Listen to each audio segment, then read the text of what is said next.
Hey everyone, Joe Waxman here. In this video, I want to look at the chart of Barbara Walters, who just passed away recently.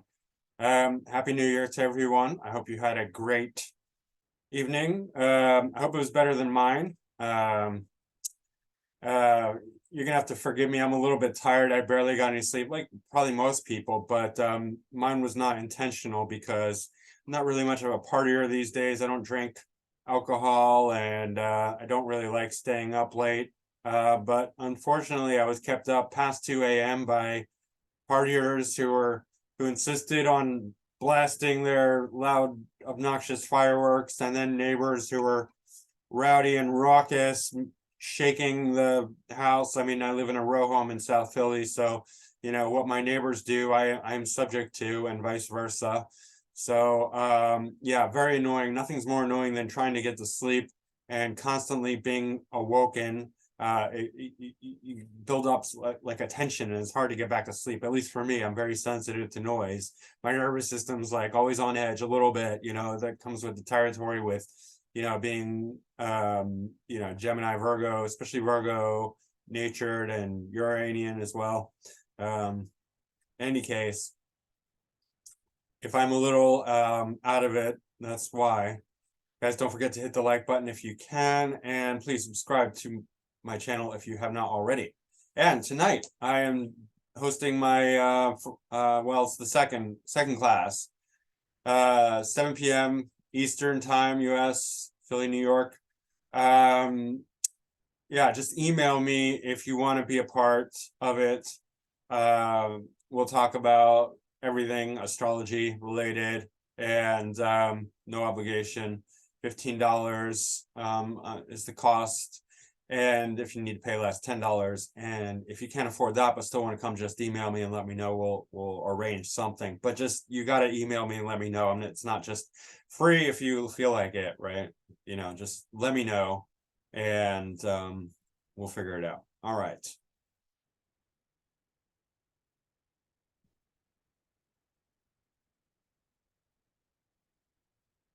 Yeah, let me go to Wikipedia. Oh.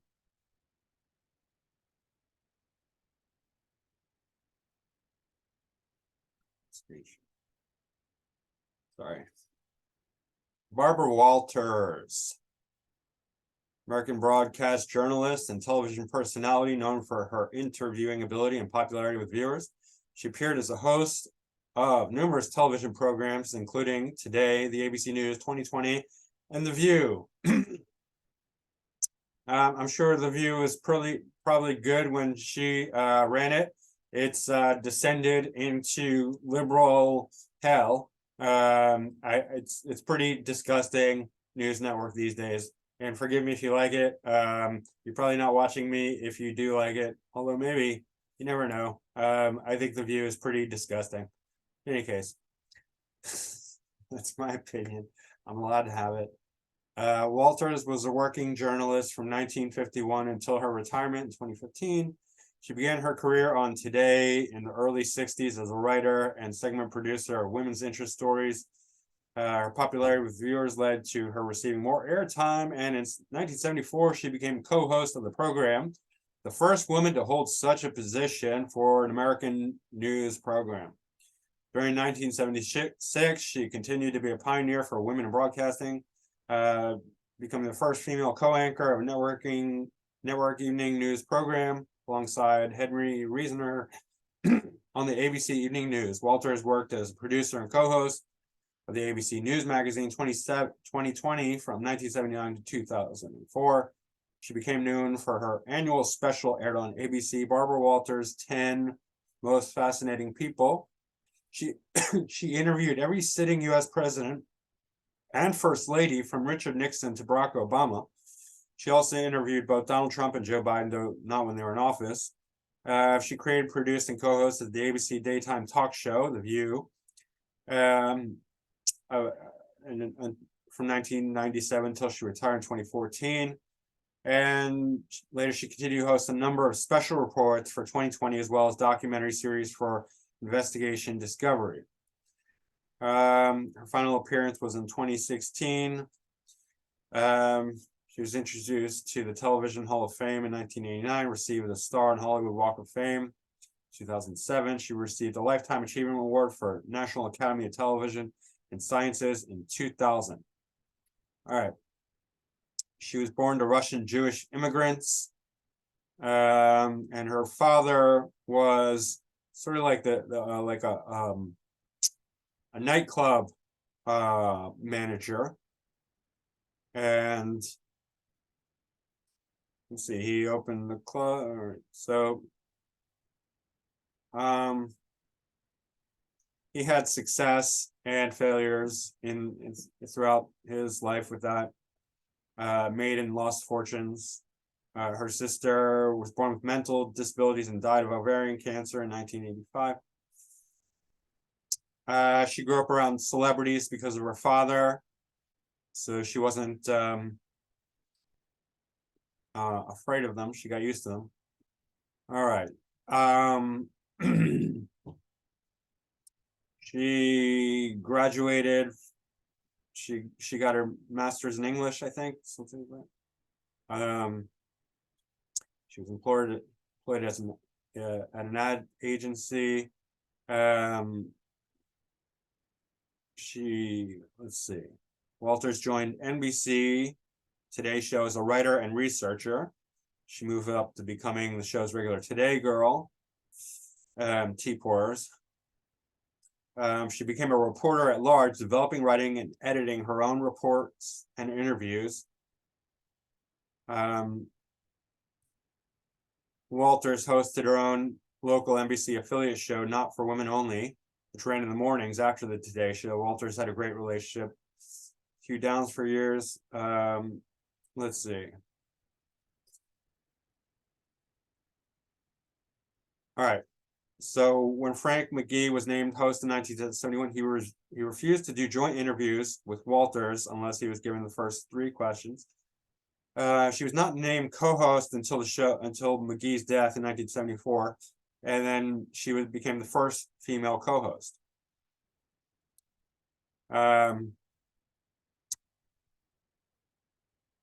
So she co-anchored the ABC Evening News from 1976 to 1978. And Reasoner, her co-host, I guess, had a difficult relationship with her because he probably didn't like having a co-host. Maybe because she was a woman, although I don't know. But he didn't like having a co-anchor.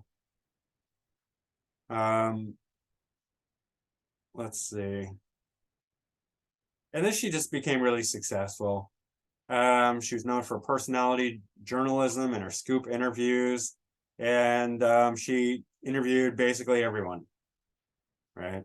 Kind of like how I like to do everyone's astrology chart, read every celebrity's astrology chart. She liked to interview everyone.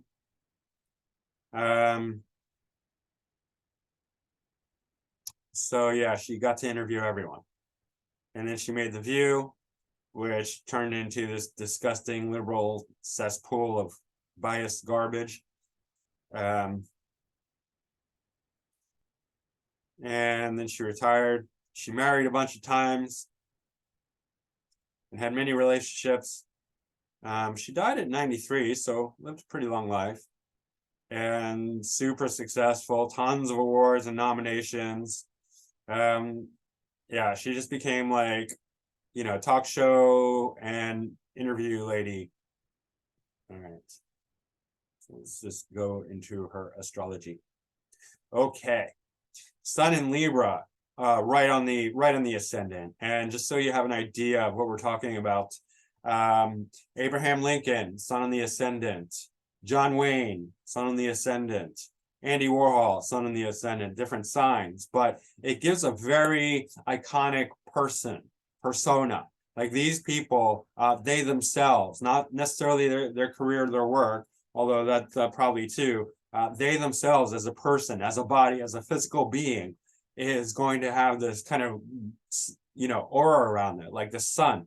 So they love being in front of the camera. They're great in front of the camera. They're great, iconic people. These are the kind of people you make statues after, right? Like Abraham Lincoln.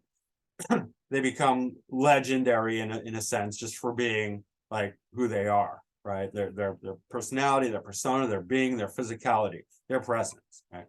The sun is not so good in Libra, but anything on the angles is going to be very, very strong, especially ascendant and MC. These are going to be very powerful planets. So sun on the ascendant is gains what's called accidental dignity, even though it doesn't have dignity in Libra. But so here we're seeing a well-behaved sun in Libra because of the accidental dignity on the AC ascendant. I'm tired. I'm groggy. I did not get a good night's sleep. Anyway, sun is ruling the 11th house, so career success. They say hopes, wishes, and dreams. I never felt a very strong connection with the 11th house in that. What I do, what it does relate to me is not only career success, but a worldliness, right? These 11th house tends to think about society at large, right? Big-minded, political, social. And so she's relating Libra, obviously, relationships, one-on-one, right? And that's what she's known for. The kind of Libra, like interviewing, is a one-on-one Libran kind of exchange, right? And then Sun ruling 11th house, she can have this one-on-one exchange with everyone in the world, right? Like all these worldly people. She did. She interviewed some famous, all kinds of people, right? Like, just everyone, right? And there's a mutual reception between Venus and Sun. Venus is her ascendant lord. So and then Sun is ruling the 11th, Venus is ruling the 1st. Venus is also ruling the 8th. So research, digging deep, intimacy, right? So it's bringing in that element as well. And that's important. Okay, so this mutual reception is strong. And what's interesting is that it's 1 degree and 29 degrees. So it's basically a semi-sextile. So it's still working, Venus in Leo, Sun in Libra. While we're talking about Venus, Venus is conjunct out of sign Neptune. Neptune is in Virgo. Neptune is the co-ruler of Pisces, so it's not doing so well in Virgo, but it is good for Virgo-like things, which would be analytical research. She's not a movie star. And Neptune in 12th house would be the creative arts, film, cinema, movies, things like that. Foreign stuff, mysticism, isolation. So in Virgo, it's going to lend itself much more to, especially in the 12th house, being on TV, but in a Virgo kind of way, which is very much, Barbara Walters kind of, not being somebody who's an actor, not being a creative type, but being very analytical, intellectual, critical minded, right? Asking important questions, but still it's relating to the camera, the film photography. That's 12th house stuff, right? Because that's where you get the secondary image, right? The hidden quality of the 12th, and then the image that the 12th house produces, sort of like how you have an image on top of the water, right? Like in the ocean or a lake or a vast body of water, then you get the reflection on top of the ocean, on top of the water. And that's relating to the 12th house sort of falsity, pretense, imagination, story, right? Film, photography, the creation of something that's illusory, mirage. All right. Moon's in Gemini, conjunct Jupiter. Moon and Jupiter, great combination together. Moon is ruling the MC. Jupiter is ruling 6th house and 3rd house.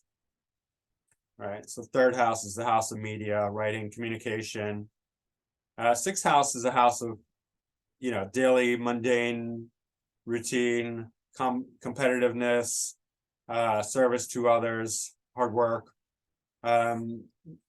So, for anything, like, she was kind of Barbara Walters was a, like a one-man show, one-woman show, sorry. Writing, producing, researching, editing, and being in front of the camera as well. And so obviously she needs to have all these skills. So Gemini is great for that.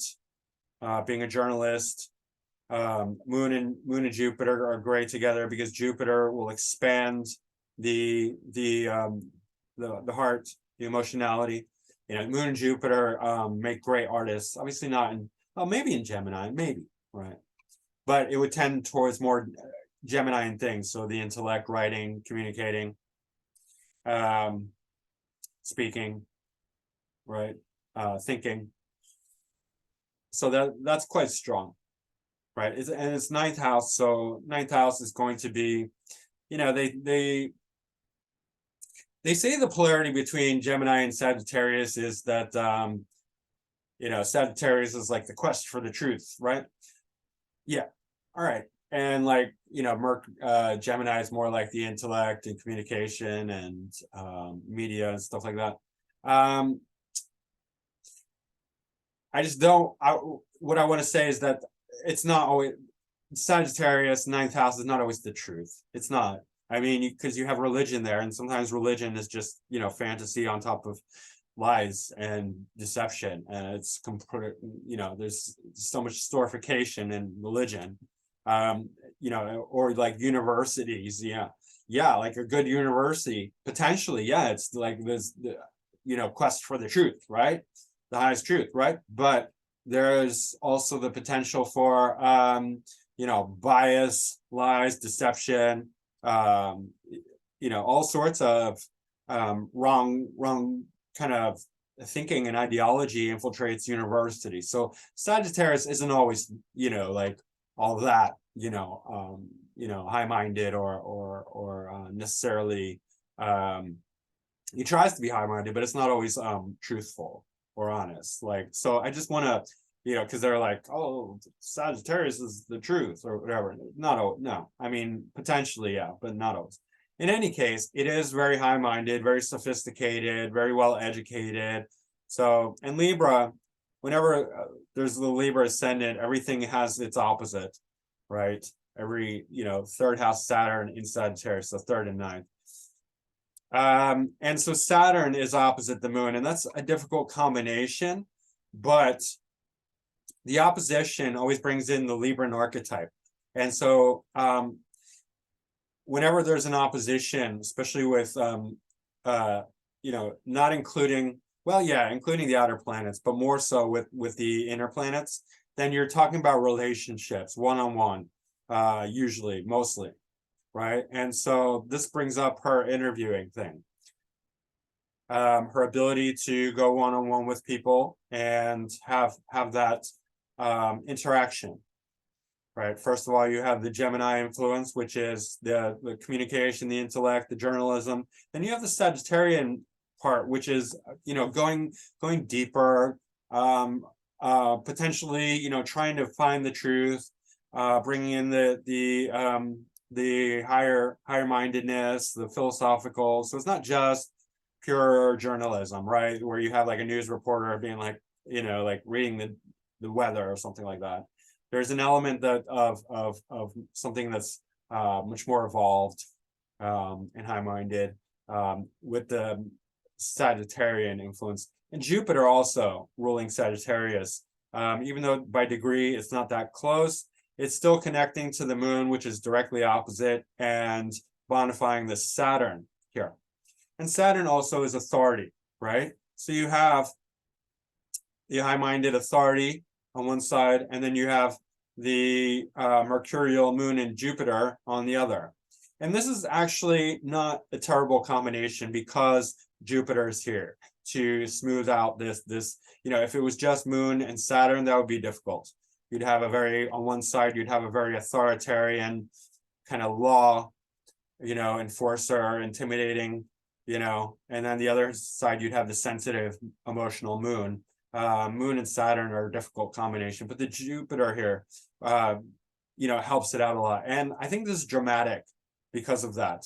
So you get a lot of, these dynamic interviews and I didn't even bring in this yet. We'll talk about this, but just with this opposition, you know, third house, ninth house, Gemini, Sag, you know, so like media journalism meets philosophy and the quest for truth, and sensitive of the, you know, like the heart's sensitivity, vulnerability, and Saturnian authority. It's good TV, right? Good drama. It makes for a good opposition, a interesting opposition, right? Something worth watching. I want to bring in this. Okay, so Moon, first of all, Moon is out of bounds, 26 degrees. That's pretty far out of bounds. So out of bounds, these are going to be trailblazers, right? Good or bad, depends on the person, how they use it. But they're going to push the envelope. They're going to push the boundaries. They're going to go farther than other people because that's just the nature. So in her Moon, Gemini, conjunct Jupiter, she is going to, first of all, the Moon is the heart, it's the emotions, it's the depth, it's the thing that moves us. So her ability to penetrate into the heart of the matter is going to be, you know, very strong, especially in like terms of Gemini and ninth house, which is, you know, that media, and then the, you know, the high-mindedness, quest for the truth, philosophical stuff like that. And then her Mercury station, and I talk about this a lot. It's super powerful. Let's just check that out. And just what else? Jupiter is slow. That's good. Yeah, everything else is, you know, all right, fine for now. But okay, Mercury, 7 hours. In 7 hours, it goes retro station. It's 2 minutes per day. That's super slow, right? Her intellect, her ability to communicate is so strong, and it's charged up by this Mars too. Mars conjunct Mercury can be very argumentative, but Libra is so diplomatic that it's softened, right? And Libra is unparalleled in their ability to work with people, right? Because that's Libra's specialty.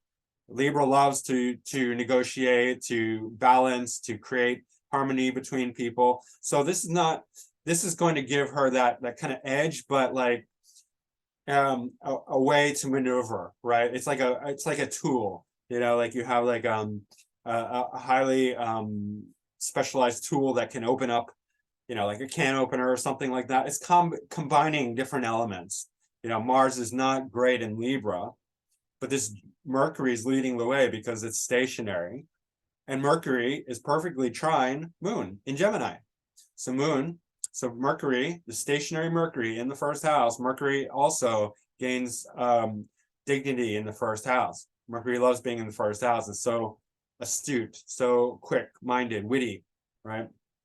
It's just all right there on the top of their head, you know, like, unlike me, like sometimes like I forget words, like Mercury in the first house is very quick-minded. Everything is, you know, readily available to them with their intellect, right? And it's stationary. So she's so on the ball, right? With her ability to relate to others. And this Mercury is bonifying this Moon and Jupiter as well by conjunction. That's super strong, right? You know, Mercury obviously rules Gemini, so it's bringing this incredible mental clarity to her Moon, which is the thing that moves us, right? You know, so for artistry, for creativity, for feeling, right? You need the Moon to connect to other planets, whether it be Jupiter or Mercury. It depends on, you know, what the person's doing. Here it's connecting to Mercury and Jupiter and Saturn, basically, right? And so you're getting a lot of heartfelt qualities with Barbara Walters in her interviews, right? And the Saturn is sextile the Mercury and Mars, and Saturn is exalted in Libra. So this is bonifying this Mercury and Mars Mercury is bonifying this moon in Jupiter. Jupiter is bonifying this Saturn in Sagittarius, right? So this shape, even though it's in opposition, it's excellent for interviewing, right? Like so much is coming right through this shape right here, the sextile, trine, and opposition. It's really brilliant. Mars is the seventh house lord, so it's bringing other people to her, attracting, right? She's not going to have all these great interviews unless people want to be around her, right? People can say no, but people are saying yes. Barbara Walters say, hey, well, can I interview you? They say, yes, Barbara. Like, come on, like, let's do this. Because she's attracting people. She's also like attracting a lot of men. She, married 4 times, had a bunch of boyfriends and affairs and whatnot, right? So seventh lord in the first house is attracting people. Not good, because Mars is not good in good dignity. Her relationships are not great, right? Especially with this Mars square Pluto. It's a little wide, but it's still there, right? This difficult relationships, a lot of control issues, poor dignity, Mars. I mean, you can talk about like, what, just, I don't know. Mars in Libra is passive aggressive, not really very forthcoming as far as their. So yeah, I mean, her relationships are not great. There's probably a lot of issues, just talking about this square, with her being a woman, successful. And that, by the way, that's, huge. Since Pluto's in Cancer and the MC's in Cancer, at that time, that's going to be really a real important thing for her to do, which is being a woman and achieve success. Because when Pluto was in Cancer, that's one of the things that you saw. Women were really starting to become powerful in society, and they were standing up and taking their rightful place in the world, right? And so it was because her MC is in Cancer and Pluto's there. That's very important for her career to be, trailblazing, first and super prominent as a woman in her career. And no doubt it was going to be conflicting, because the square, this is in her first house, so this is going to still affect her as an individual. There's going to be a tension there, opposition, conflict, both relating to her relationship. Money could have been a concern. Mars ruling second house. Let's see, Mercury, I mean, it could have played out in her education and foreign affairs, TV, but she made it. I mean, this Mercury is super strong, right? Because yeah, I mean, it's not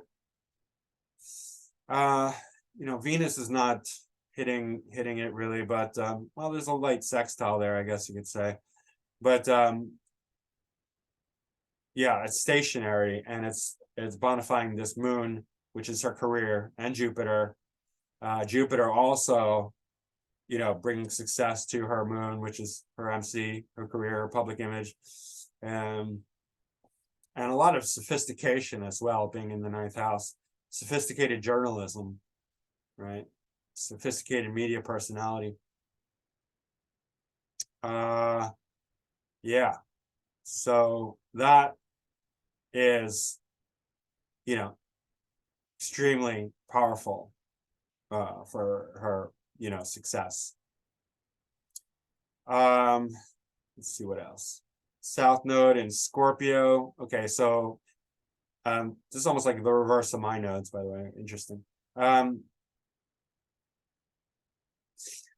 So second house for voice, obviously, but Scorpio for intimacy, research, digging deep, and she started out as a researcher, right? And quickly moved into speaking roles. And then it's a similar theme with North Node and Taurus in the 8th house. Still research, still intimacy, still like when she's having those interviews, she can dig deep, right? Because that's the 8th house Scorpio theme. It's the ability to, the house, the signs and houses of others are are Virgo, Libra, and Scorpio. These are other houses and signs, 6th, 7th, 8th, because, well, they represent relationships. Scorpio 8th house is the very intimate, deep relationship, right? So she can really dig deep in her interviews, right? Being a Libra, she connects easily with everyone, and then having that Scorpio quality, really digging deep, asking the powerful questions that will expose the person. I think Ricky Martin said he felt violated by her questioning about his sexuality. But that's the sort of thing, like, it's going to dig deep, it's going to pry, it's going to, it's that can opener with especially like Mars conjunct Mercury, right? Mars is very pointed, and then the 8th house. And then the Chiron is interesting as well, conjunct the North Node, because Chiron is going to, make her unafraid of going into like weird places or interviewing weird people. I know she interviewed Charles Manson. Chiron's, gonna have that underbelly quality, right? Where, she can interview criminals. She can interview. I saw one clip where she's like, interviewed some dude who killed his parents, right? That sort of thing. Like, she's gonna go there. She's gonna go, especially with the 8th house, right? Taurus obviously is just about, like, not just, but it's gonna evoke the voice, the speaking, money as well.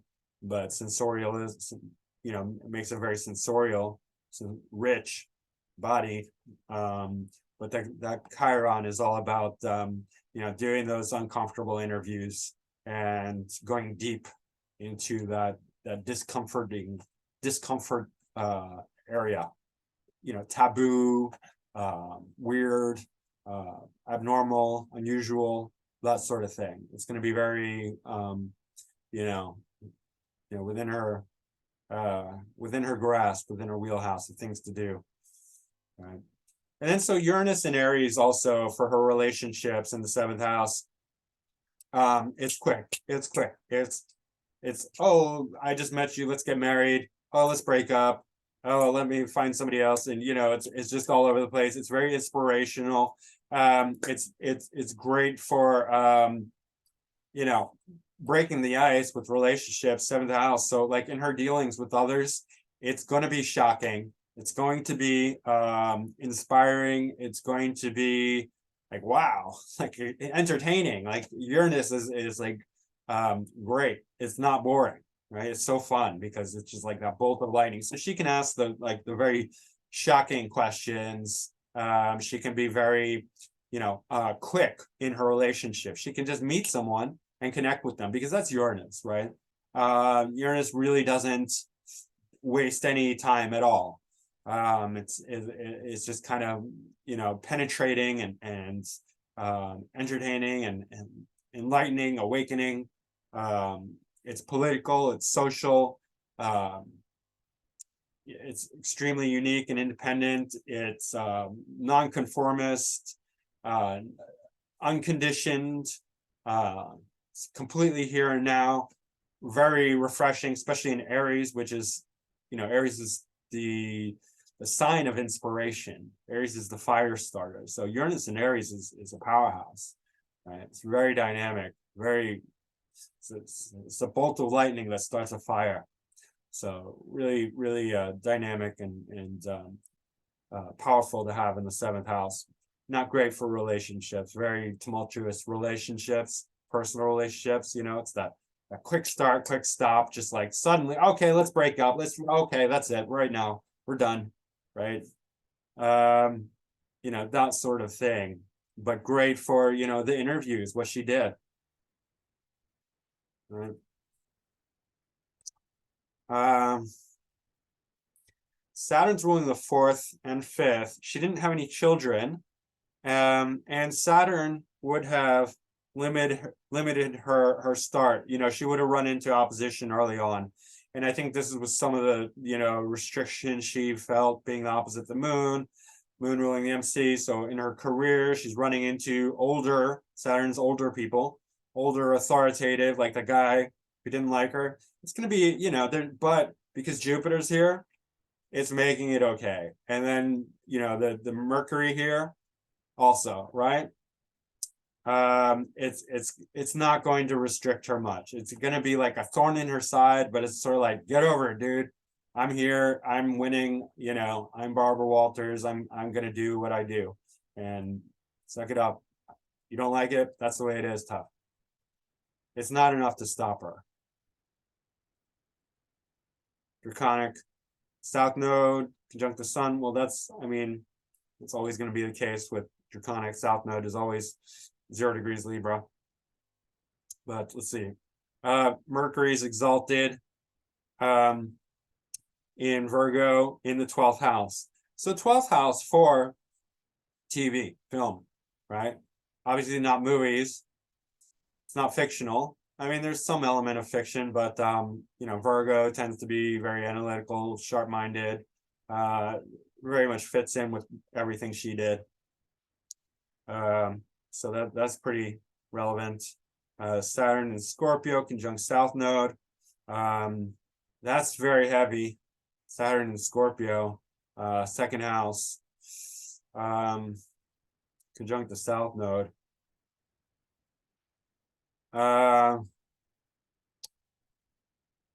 Yeah, I mean, that's authoritative as far as like, you know, I think it relates to research.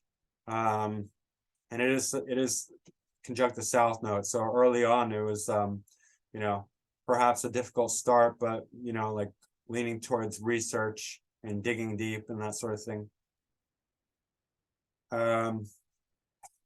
Uranus and Aquarius in the 5th house, conjunct the Descendant. Obviously, yeah.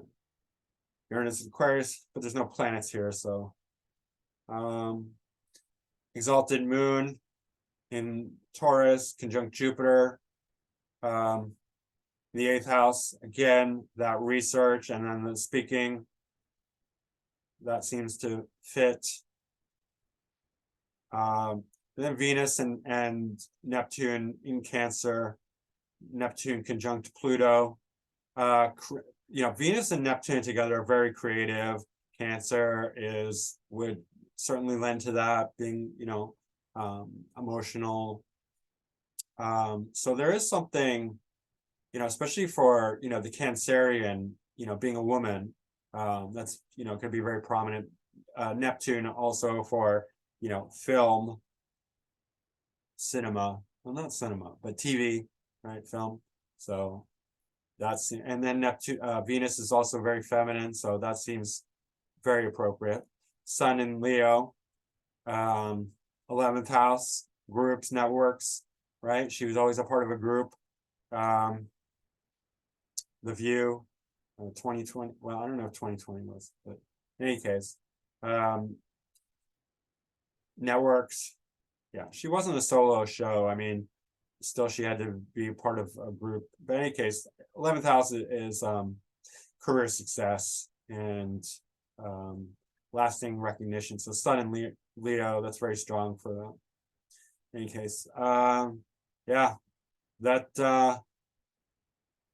Oh, interestingly enough, this fills out the grand air trine, the Uranus and Descendant in Aquarius, right? Fills it out nicely, with the later, you know, 22, 23 degree area, air signs. So that's interesting. All right, that's Barbara Walters, right?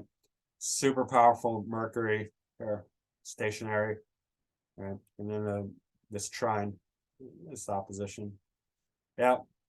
And then the Sun conjunct Descendant. Amazing. So, alrighty, guys. I hope you enjoyed that. Please hit the like button if you can. If you are able to, click that button. And subscribe if you haven't already. Leave a comment down below. Book a reading with me. My website is macroastrology.com. My email is macrogoldmachine@yahoo.com. And come join me at my class tonight, 7 p.m. Eastern time. That's New York. And yeah, just email me to get on the list. Costs $15, $10 if you need it to be, or less. Just email me and let me know. And Happy New Year. And I will see you again soon. All right, thanks. Bye.